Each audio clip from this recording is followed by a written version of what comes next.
sudah memberikan kesempatan kepada saya. Di sini selain sebagai guru SD Negeri Sumar, saya juga sebagai sahabat rumah belajar Nusa Tenggara Timur. Dan di sini saya ingin mendiseminasikan atau berbagi terkait dengan apa itu rumah belajar, khususnya bagi sekolah-sekolah yang mendapatkan bantuan alat-alat TIK juga disertai dengan taktik. Jadi tujuannya supaya bisa memaksimalkan penggunaan alat-alat itu terutama dalam pembelajaran bersama dengan anak-anak. Nah, oleh karena itu saya akan langsung saja dan saya mohon izin untuk menjelaskan sambil berdiri. Iya. Baik, jadi Bapak Ibu yang brosur yang sudah ada di kita di hadapan kita itu terkait dengan penjelasan fitur-fitur yang ada di rumah belajar. Rumah belajar itu sendiri merupakan sebuah portal pembelajaran yang bisa kita akses atau kita manfaatkan, baik itu kita sebagai guru ataupun juga ketika nanti anak-anak, kemudian juga kita sebagai orang tua. Nah, tentunya kita manfaatkan dalam pembelajaran ini kita harus tahu dulu yaitu fitur utama dan fitur pendukung. Untuk fitur utama di situ ada 4, yaitu sumber belajar, kelas maya, laboratorium maya, dan juga bank soal. Nah, ketika kemarin kami di SDW Sumar, saya sebagai guru kelas 4 mencoba salah satu fitur utama yaitu pada bagian sumber belajar, di mana di dalam sumber belajar itu tersedia seperti video, kemudian audio, dan juga ada konten web namanya website yang bermanfaat dalam pembelajaran. Contohnya kami kemarin belajar tentang siklus air di kelas 4. Nah, ketika saya juga bingung bagaimana menyajikan gambar atau melihat dari buku pendukung mereka itu terkait siklus air itu terbatas sekali. Nah, dengan adanya keterbatasan, saya mengambil video yang ada di sumber belajar ini, begitu. Kemudian karena jaringan di atas juga kurang bagus, akhirnya video itu saya download dulu. Jadi kalau misalnya ada Bapak Ibu guru yang merasa kesulitan dengan jaringan, sebetulnya ketika kita ada di tempat yang jaringannya bagus, kita bisa download dulu. Tapi kalau di SCD ini di jaringannya sudah cukup bagus, bisa langsung ditayangkan. Ya, videonya bisa langsung dibuka, tinggal kita ketik saja di Google itu ada alamatnya di depan ini, https://belajar.kemdikbud.go.id ini, atau kita ketik saja di Google Rumah Belajar Kemdikbud. Nah, nanti di situ kita akan melihat misalnya seperti tadi sumber belajar, ada banyak video-video di dalamnya. Nah, videonya salah satunya tentang siklus air tadi. Jadi saya download dulu, kasih masuk di flash, baru saya masukkan di komputer begitu, karena jaringan di tempat saya kurang bagus. Nah, kemudian berikutnya ada kelas maya. Kelas maya di sini tentunya berbeda dengan kelas kita yang ada di sekolah. Karena dulu itu kan sempat kita masuk di masa pandemi, Mama, jadi ada salah satu yang disediakan dari rumah belajar untuk memfasilitasi kegiatan yang tidak secara langsung tatap muka. Tetapi di lewat kelas maya itu nanti anak-anak dengan guru itu seperti masuk di dalam internetnya, walaupun tidak bertatap muka tapi pembelajaran bisa berlangsung. Nah, bagaimana ketika kondisi sekarang di SDW Lawa dan juga sekolah-sekolah kita sudah banyak tatap muka, apa masih bisa digunakan? Masih bisa. Jadi nanti misalnya ibu mendaftar di situ sebagai guru, nanti anak-anak yang mendaftar sebagai anak-anak. Tapi tentunya kita butuh persiapan. Di antaranya kita harus pastikan dulu apakah kita punya anak-anak juga punya perangkat yang misalnya HP Android yang di rumah itu mereka bisa gunakan. Atau kalau misalnya di sini kebetulan sudah ada labnya dengan ada Chromebook, nanti bisa saja, yang penting usahakan satu Chromebook itu satu anak. Jadi nanti anak daftar menggunakan alamat emailnya dia. Kalau misalnya anak itu sudah kelas 456, mereka sudah punya akun belajar.id, itu mereka bisa menggunakan akun email itu. Kalau anak kelas 1, 2, 3 dengan usia mereka kan mereka belum punya email, apalagi belajar.id itu juga nanti bisa didaftarkan email yang biasa, yang Gmail misalnya, untuk bisa mengakses ini. Jadi tidak terbatas harus akun belajar.id. Kemudian berikutnya ada fitur laboratorium maya. Di sini tentunya biasa digunakan oleh sekolah-sekolah seperti SMA mungkin yang banyak praktikumnya, misalnya ingin melihat bagaimana itu bagian terkecil dari virus, tentunya menggunakan mikroskop. Nah, kalau di sekolah itu tidak terdapat fasilitas mikroskop, di laboratorium maya rumah belajar ini sudah ada alatnya untuk mereka langsung melakukan praktek atau simulasi seperti itu.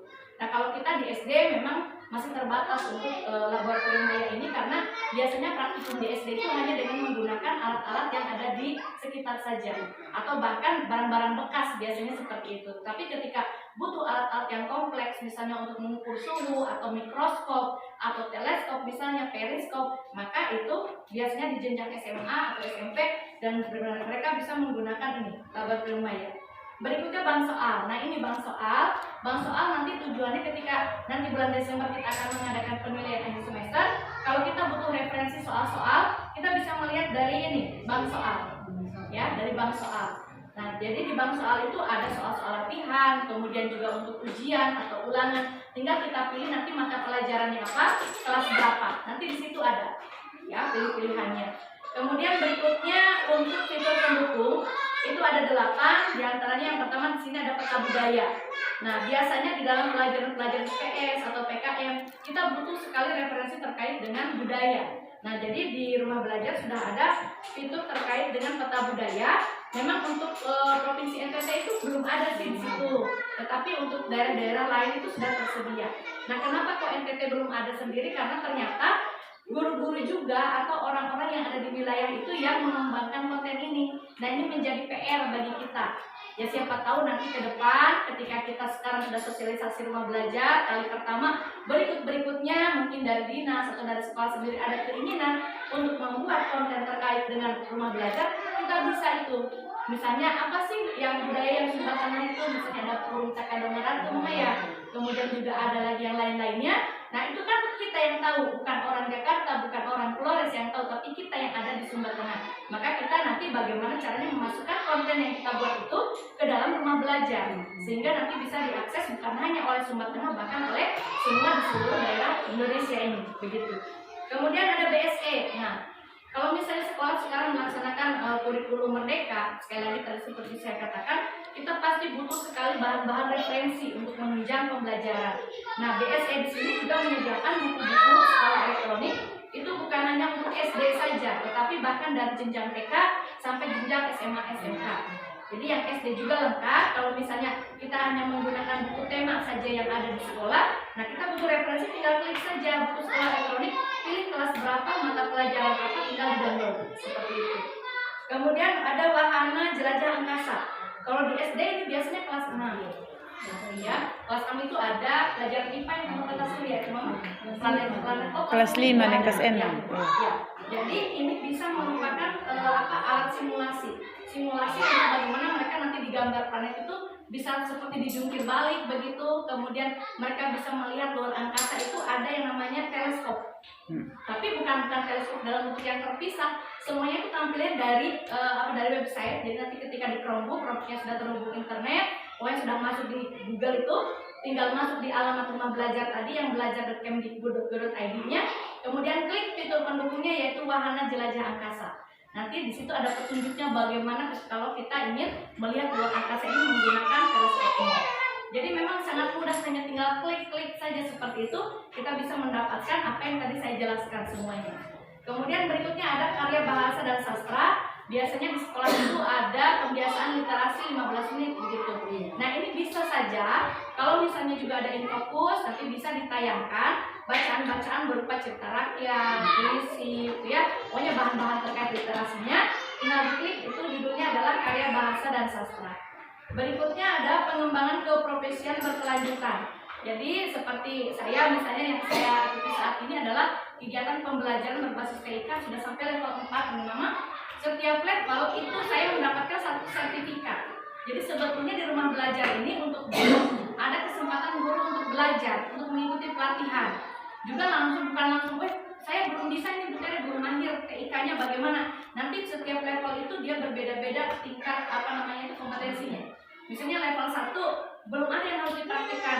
Cukup guru-guru yang menjadi peserta pelatihan ini membaca saja sekian banyak modul, kemudian untuk mengetahui pemahamannya mengerjakan post-test.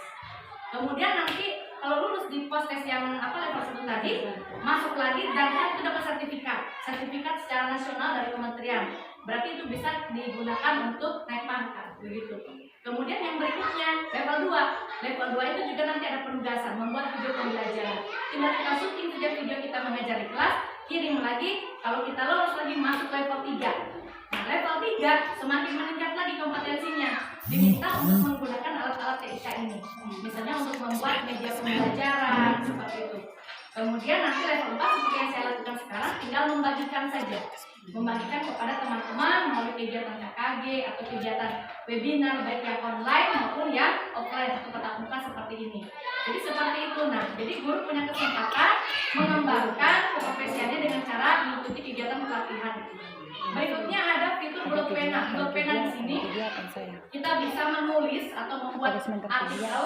Kebetulan seperti saya senang sekali untuk menulis, misalnya apa menulis di Facebook atau menulis di blog namanya. Jadi kita bisa menulis di situ. Ada tidak gunanya kalau kita menulis? Tentunya banyak. Bahkan kemarin ketika saya naik pangkat ke 3D, saya menggunakan buku, bukan menggunakan PTK. Itu hasil dari menulis kegiatan seperti ini. Ya. Kemudian berikutnya ada edu game. Nah, anak-anak itu paling senang main game gitu. Jadi kemarin anak-anak di Wesumar juga saya berikan ke laptop yang bisa saya pakai, saya buka edu gamenya, mereka bermain sendiri. Dan jangan khawatir kalau biasanya game-game yang internet yang online itu kan hanya istilahnya sebagai hiburan. Tapi edu game ini kan edukasi game atau game edukasi, game pembelajaran, pasti di situ terkait dengan topik. Misalnya tadi siklus air. Nah, saya mau anak-anak supaya jangan bosan belajarnya hanya dari buku saja. Buka saja edu game ini lalu pilih topik yang sesuai dengan materi yang kita sampaikan. Nah, kemudian nanti silakan, karena permainannya itu sifatnya seperti kuis. Ada pertanyaan-pertanyaan sesuai dengan topik itu, tapi dibuat dalam bentuk permainan. Apa permainan tembak-tembakan atau yang lainnya. Kemudian yang terakhir di sini ada fitur augmented reality. Ini sudah yang lebih canggih. Misalnya ada gambar, di sini ada beberapa gambar, lalu saya arahkan pakai HP saya. Ketika saya arahkan HP saya, maka gambar ini dia akan muncul dalam bentuk 3 dimensi. Jadi kita bisa putar balik, begitu kita bisa perbesar, perkecil. Nah, itu pasti pengalaman belajar yang berbeda yang bisa dilakukan oleh anak-anak. Nah, dari keseluruhan fitur utama dan fitur pendukung ini dan sekian banyak manfaatnya, tentunya harapan kami adalah Bapak Ibu guru yang ada di sekolah-sekolah yang merupakan sekolah penerima alat-alat TIK dan juga ada bakti juga itu bisa memaksimalkan terkait dengan penggunaannya. Nah, bagaimana kalau misalnya kita hanya punya modal HP Android saja yang gurunya punya? Nah, ternyata ini rumah belajar juga bisa diinstal di HP. Jadi kan sifatnya rumah belajar ini belajar di mana saja, kapan saja, dengan siapa saja. Di mana saja ya, di rumah juga bisa. Makanya itu tadi, ketika guru dan siswa tidak hadir di sekolah, mereka bisa tetap belajar dengan kelas maya misalnya gitu. Tinggal guru nanti menghubungkan anak-anak, ayo kita masuk di kelas ini. Kemudian belajar di mana saja, kapan saja. Nah, kapan saja ini bukan dibatasi dari pagi jam 7.30 sampai jam 12. Tapi ketika di rumah pun, ya, atau bahkan hari libur pun, dengan adanya tadi sudah diinstal di HP, kita bisa belajar kapan saja, begitu. Kemudian selain itu dengan siapa saja. Jadi bukan terbatas pembelajaran itu hanya terjadi jam pagi sampai siang di sekolah dengan guru. Bahkan orang tua juga tadi saya katakan, kalau kita sebagai orang tua, kita punya HP ini, HP Android, dan kita bisa menginstal aplikasi rumah belajar, maka disitulah peran orang tua juga bisa untuk menjadi pendamping anak-anak belajar. Tinggal orang tua menyediakan kuota mungkin dan juga perangkatnya, anak bisa belajar dengan cara klik-klik seperti itu. Jadi sebetulnya penggunaan rumah belajar ini mudah, apalagi sudah ada brosur yang tadi kami bagikan. Nah, silakan nanti Bapak Ibu juga kepala sekolah memanfaatkan brosur ini. Jika nanti ada hal-hal yang kurang jelas, di sini juga sudah tersedia kontak saya. Silakan kita bisa berhubungan seperti itu. Contohnya kemarin di SMP 4, kebetulan juga laboratoriumnya sudah ready mereka. Jadi saya mencoba menawarkan bagaimana nanti Bapak Ibu guru di SMP ini kita membuat yang namanya itu konten multimedia interaktif. Multimedia interaktif ini yang sekarang ini istilahnya dibutuhkan dalam pembelajaran, supaya kita di alat-alat TIK itu bukan hanya digunakan pada saat HNBK saja begitu. Apakah sulit atau bagaimana? Ya, kalau dibilang sulit karena baru pertama mungkin saja, tetapi ketika sudah ini, kok Ibu Tere bisa, oh pasti yang lain juga bisa. Begitu, karena saya juga berangkat dari yang tidak bisanya, dari yang tidak tahunya. Nah, tugas saya sekarang adalah berbagi kepada Bapak dan Ibu, karena ini baru pertemuan pertama Mama, sifatnya baru sebatas sosialisasi. Tapi mungkin nanti ke depan ketika Dinas juga tahu bahwa ada kegiatan seperti ini, saya sudah berbagi seperti ini, ya kita berharap nanti dari Dinas juga, atau mungkin dari yayasan, mungkin ada program yang bisa nanti menyatukan kita, memfasilitasi kita, sehingga bisa apa yang disosialisasikan ini bisa langsung kita praktekkan. Macam misalnya tadi, bagaimana kita mau menggunakan sumber belajar dalam pembelajaran, bagaimana kita mau membuat multimedia interaktif, begitu. Jadi harapannya bahwa sekolah-sekolah itu jangan lagi kita memberikan istilahnya pembelajaran yang biasa-biasa. Ada yang disebut dengan pembelajaran inovatif. Nah, salah satunya dengan mengintegrasikan atau menggunakan alat-alat TIK seperti itu. Jadi mungkin secara sederhana ini dulu Mama, Bapak Ibu yang bisa saya sampaikan. Kurang lebihnya saya mohon maaf, tetapi mari kita dari yang sedikit ini kita jadikan lebih banyak dan kita mencoba. Mulai dengan dari HP kita sendiri begitu. Dari HP kita sendiri kita coba download dan install dari Play Store, ada Play Store.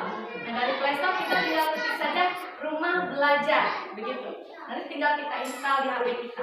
Kalau sudah diinstal, kemudian kalau minta daftar, silakan tinggal masukkan alamat email kita.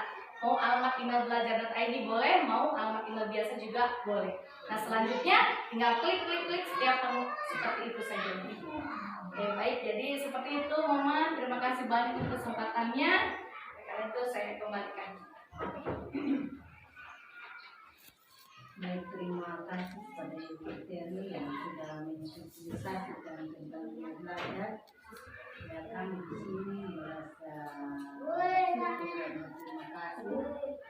Ya, kalau sejujurnya kami baru kali mendapat belajar seperti ini.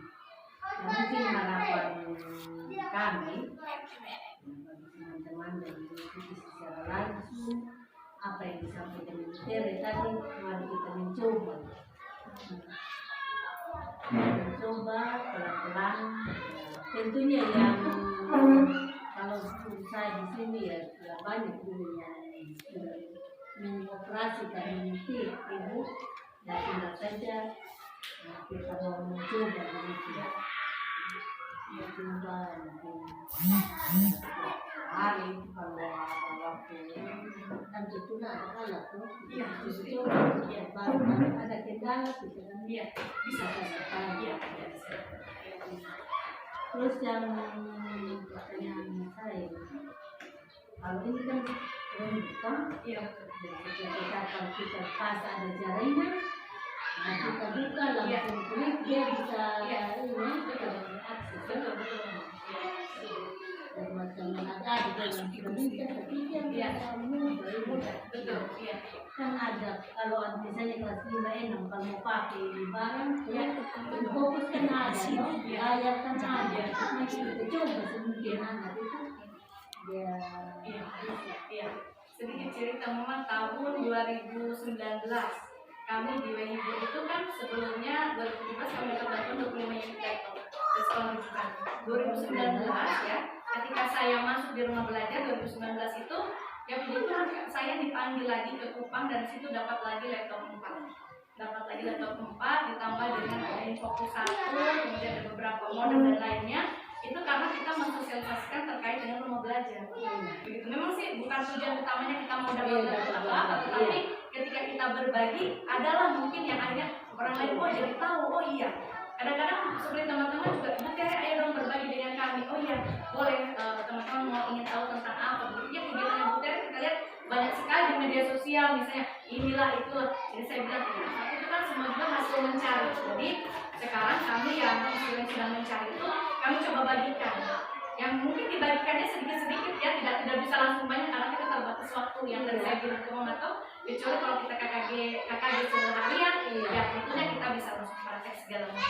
Ya, bisa cek dulu video.